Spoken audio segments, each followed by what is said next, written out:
नमस्कार दोस्तों। दुनिया भर में इंडिया रैंक नंबर 3 कंट्री बन चुका है टोटल कोरोना वायरस केसेस के मामले में। यानी कि यूएसए और ब्राजील के बाद इंडिया में सबसे ज़्यादा कोरोना वायरस केसेस देखने को मिले हैं। तो ये तो पूरा श्योर है कि हमें एक अर्जेंट ज़रूरी है कोविड-19 की वैक्सीन की। और दोस्तों जितनी जल्दी ये वैक्सीन आएगी उतनी ज़्यादा अमाउंट में हम लोगों की जान बचा पाएंगे। तो अभी का जो मिलियन डॉलर क्वेश्चन है वो ये है कि कोविड-19 की वैक्सीन जो है वो कब आएगी। बाबा रामदेव के हिसाब से उन्होंने ऑलरेडी अपनी ट्रीटमेंट निकालना है कोरोनिल, जो कि 100% रिकवरी रेट देगा 7 दिनों के अंदर अंदर।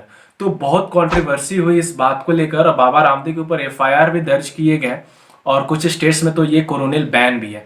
तो दोस्तों दूसरी तरफ Indian council of medical research ये उम्मीद लगाए बैठी है कि 15 अगस्त तक यानी हमारे इंडिपेंडेंस डे तक इंडिया वर्ल्ड की पहली कोविड-19 वैक्सीन लॉन्च करेगा जो कि मेड इन इंडिया होगा। तो क्या ये रियलिस्टिकली पॉसिबल है?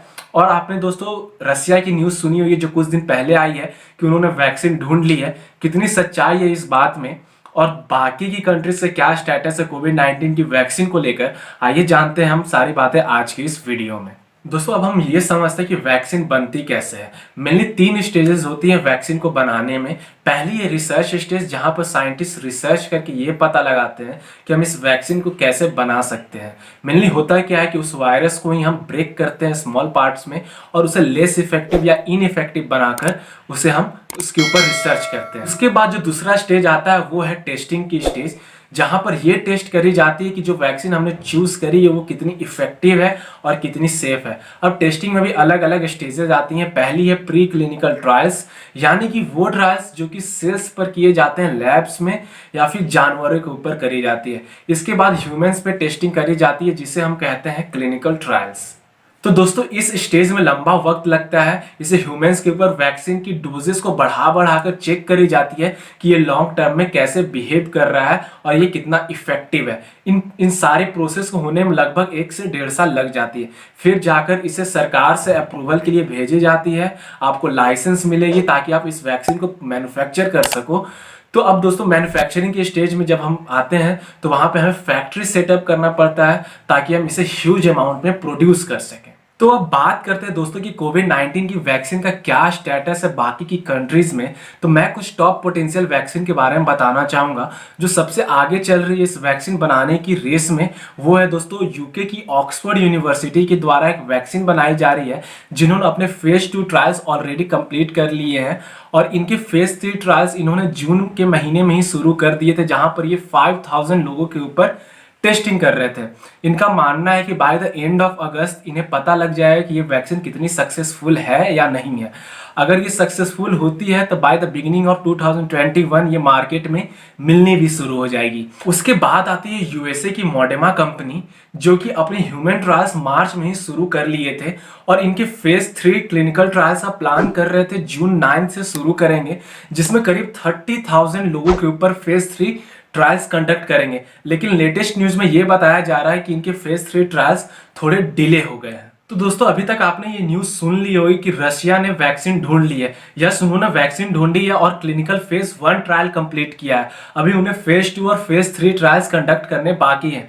तो रशिया वैक्सीन लॉन्च करेगी अगस्त तक, ऐसा कोई ऑफिशियल अपडेट आया नहीं है उनकी तरफ से। हाँ ये सच है कि उनके फेज 1 के जो रिजल्ट रहे हैं वो एक एक्सपेक्टेशन लेके आए हैं कि वो नवंबर दिसंबर तक वैक्सीन ला सकती है। अब अगर हम बात करें दोस्तों इंडिया की, तो इंडिया में जो सबसे ज्यादा उम्मीद दिख रही है एक वैक्सीन को लेकर जिसे नाम दिया गया है कोवैक्सीन। ये वैक्सीन बनाई जा रही है भारत बायोटेक कंपनी के द्वारा जो कि हैदराबाद में बेस्ड है। इन्हें ऑलरेडी अप्रूवल मिल चुका है कि ये अपने ह्यूमन ट्रायल्स शुरू कर सकते हैं। फेज 1 और फेज 2 एक्सपेक्ट किया जा रहा है कि इसी हफ्ते से शुरू करी जाएगी, जिसमें करीब 1000 लोगों के ऊपर टेस्टिंग करी जाएगी। लेकिन ये कहना कि 15 अगस्त तक ये वैक्सीन रेडी हो जाएगी ये थोड़ा अनरियलिस्टिक एक्सपेक्टेशन है, क्योंकि बाकी की कंट्रीज में फेज 1 और फेज 2 ट्रायल्स ऑलरेडी कंप्लीट हो चुके हैं और कुछ कंट्रीज में तो फेज 3 ट्रायल्स भी शुरू हो चुके हैं।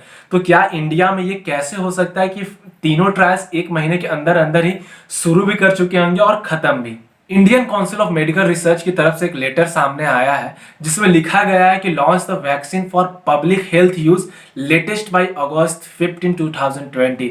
ये लाइन सुनकर एक सवाल यहाँ पर उठता है कि कहीं ऐसा तो नहीं कि सरकार की तरफ से प्रेशर बनाई जा रही हो इन कंपनी पर और इन साइंटिस्ट के ऊपर कि जल्दी से अपने क्लिनिकल ट्रायल्स को फास्ट फॉरवर्ड करो ताकि हम इस वैक्सीन को इंडिपेंडेंस डे के दिन लॉन्च कर पाए, ये दिखा पाए कि देखो हमने आज़ादी के दिन दुनिया को वैक्सीन दिखा रहे हैं, इंडिया ने लॉन्च करी है।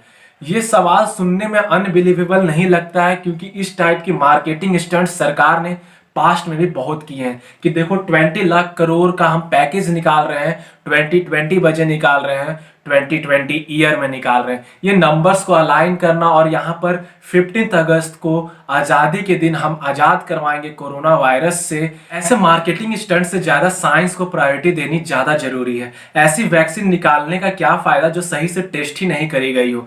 मान लो ये वैक्सीन आपने निकाल भी दी और इसे सही तरीके से क्लिनिकल ट्रायल्स नहीं कंडक्ट कराए गए तो बाद में पता लगेगा कि इसके लॉन्ग टर्म में ये नेगेटिव साइड इफेक्ट्स हैं, तो फिर ब्लेम किसके ऊपर जाएगा। सफिशिएंट टेस्टिंग और सफिशिएंट टाइम देना बहुत जरूरी है इस वैक्सीन को ताकि इस वैक्सीन से कोई नुकसान ना हो ह्यूमंस को।